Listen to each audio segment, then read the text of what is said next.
Okay, so excuse the noise. I've got laundry going and I'm in my laundry room. I've got dinner on the stove, doors open, animals running around, so just excuse that. But I just wanted to show you guys how I bottom water for anybody who's not familiar with that. And then also I wanted to show you guys what I meant by leggy. My dad, he was like, what do you mean when you say leggy? I don't know what that means. So leggy is just where, like, you could see some of these plants right here, like they're shorter, right? But the more crowded they get and they fight for light, they reach towards the light. So you can get some that are just really tall and skinny. So that's what I mean when I say leggy. And again, with tomatoes, it doesn't really matter much right now, right? But we want all of our plants to be like to have thick, sturdy stalks, or like, you know what I mean, like a base, trunks, things like that, right? Because we need them to be able to like stay upright with minimal support, you know, throughout like the season, right? Whether that be rain or whatnot. But so I was going to show you, I don't know if anybody knows, if everybody's familiar with bottom watering. I just did this tray. So I just put water in there, and so now these are getting heavy and they have holes on the bottom. So what they do is they actually pull up the water they need from the bottom, right? No more than that. If you ever notice that you start getting like algae on top, right? Things start turning green and stuff like that.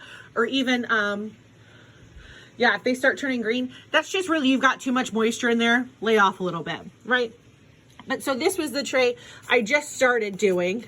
But so I was going to show you guys. So the cups have holes in the bottom as well. So what I do is I just move the cup. I'm just going to set it on a shelf. I've just got a pitcher, right? I've got watering cans as well, but I just hang this pitcher on the shelf and I just kind of keep filling. Sorry if I'm loud, but I can kind of just watch the water go down, right? And it's showing me that's going to be about how much water is throughout the entire tray. If you see how pale some of these are, right, compared to these other ones next to it, they're really, really thirsty. So I'm just going to fill that whole thing up, because basically what's going to happen is that the cups themselves, they're actually going to get heavier, right, as they absorb the water. So you can start seeing like this one right. Sorry about that, had an interruption, but you can see how the soil here is darker than this one. This one's absorbing the water and things like that. I still need to go ahead and water that tray over there, and it looks like those back there. And these artichokes look like they can use a little bit of water. But that's really kind of what I do, is that I just kind of keep an eye on the color of the soil, right? So how you can, now we're further away, you can see the difference, right? These are thirsty, right? Those aren't. And they have no water in their trays. But there's a lot of plants, so I don't top everybody off with water every day.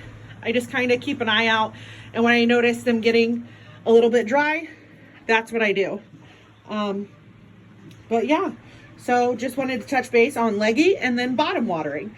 Bottom watering is my preferred way. It limits the amount of like bacteria from the soil to bounce up onto the actual greens themselves, like the leaves and stuff of the plants. So they tend to stay healthier. Also, it kind of reduces the risks of overwatering. And I mean, it does help again with underwatering, because even if I was to only put like a little bit of water on the top, that top of that soil would look dark. But since I water it from the bottom, I'm able to see when it's not being able to pull up enough, right? Almost like a straw, like it just absorbs it. Well, more like a sponge, but it just kind of absorbs the water and it only takes what it needs. So tomorrow there will still be water in the tray. Say if I was to water it and it didn't need all the water, there would still be some water left over in the tray. For the most part, I give them more than enough, just so that they kind of hang out and there's like a little bit of moisture left in the tray. Right, so there's a little bit here, but if you look over here on the other side, you really can't see much water. That also happens whenever things aren't quite even. But yeah, there you go. And then I just take my pitcher and I just leave it right there. Super fancy. Have a good day.